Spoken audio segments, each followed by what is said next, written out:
जबरदस्त अंतिम सामना, पैसा वसूल अंतिम सामना. आणि जर एखाद्याची नखं असतील हाताला तर ती बहुतेक सगळी कुरतडायला लागली असणार.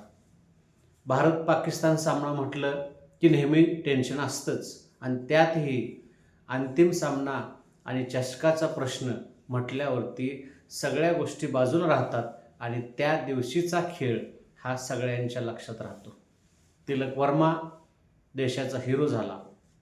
विजयाचा तिलक त्यानं लावला आणि बरोबर पाकिस्तानच्या वर्मावरती आणखी एक घाव केला.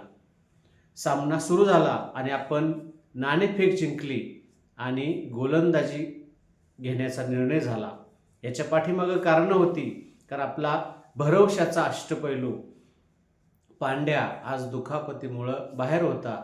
त्यामुळं आपणाला 5च गोलंदाज घेऊन खेळावं लागणार होतं आणि आजच्या सामन्यात, अंतिम सामन्यात रिंकू सिंगला संधी मिळणार होती.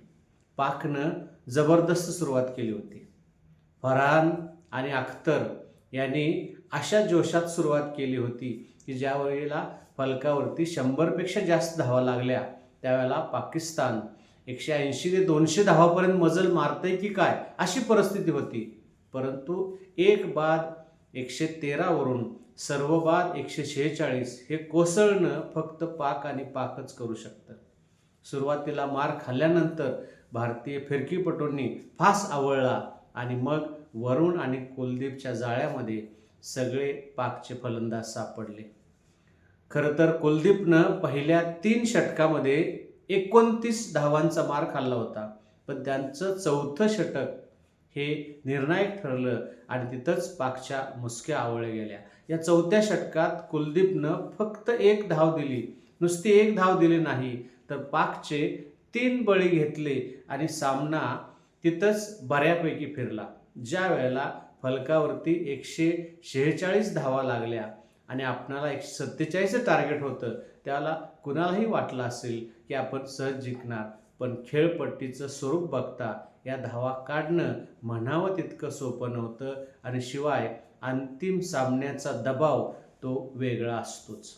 अभिषेक शर्मा सातत्यानं आपल्यासाठी धडाकेबाज सुरुवात करून देत आला होता, परंतु मागच्या व्हिडिओत म्हटल्याप्रमाणे क्रिकेटमध्ये लॉ ऑफ ॲव्हरेजेसनुसार तो फेल जाण्याची दाट शक्यता होती, कारण कुठल्याही खेळाडूचा अभ्यास विरोधी गटामध्ये होतोच आणि अभिषेक शर्माचा अभ्यास आता इथून पुढं केला जाईल आणि म्हणून त्यानं आपलं तंत्र आणि पहिल्या चेंडूवरतीच षटकार चौकार मारायचा हे त्याला बदलावं लागेल.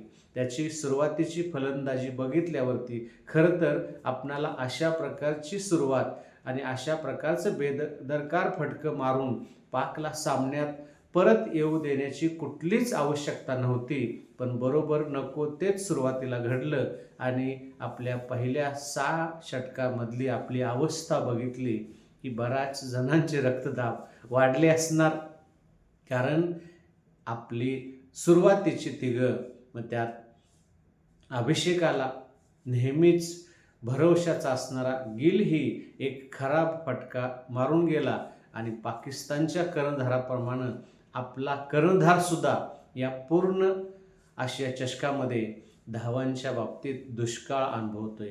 एकीकडं धावांची बरसात आपली तरुण पोरं करत असताना सूर्या मात्र आपला सूर्यप्रकाश हरवून बसलाय की काय अशी वाटण्यासारखी परिस्थिती. 3 बाद 20 झाल्यानंतर, कारण हे कधी ना कधी घडणार होतं आणि बरोबर हे फायनललाच घडलं आणि आपल्या मधल्या फळीची कसोटी लागली आणि मग संजू सॅमसन आणि तिलक वर्मा यांनी शांत डोक्यानं धावफलक हालता ठेवत जी फलंदाजी केली तिला तोड नाही. संजू सॅमसन ऐन मोक्याच्या वेळेला जबाबदारी घेऊन खेळू लागला आणि मग खराब चेंडूवरती मोठे फटकू मारू लागला. पण अचानक संजू बाद झाल्यानंतर आपला दुबे साहेब आला. दुबेंनी पांड्याच्या गैरहजेरीत खरं तर पॉवर प्लेमध्ये छान 2 षटकं टाकली होती. एक अष्टपैलू आणि महत्त्वाचा खेळाडू म्हणून आज दुबेंच्यावरती जबाबदारी होती आणि 6 फुटापेक्षाही 6 फूट 5 इंच उंचीच्या दुबेनंही आपल्या रीचचा उत्तम फायदा घेत असे काही षटकार मारले की पाकिस्तानचा रौप मग आपलं नेहमीचं धावांचं मशीन काढून बसला आणि 4 षटकात त्याला सगळ्यात जास्त फटके पडले. खरं तर रौफला सर्वात वेगवान असल्याचा अभिमान आहे.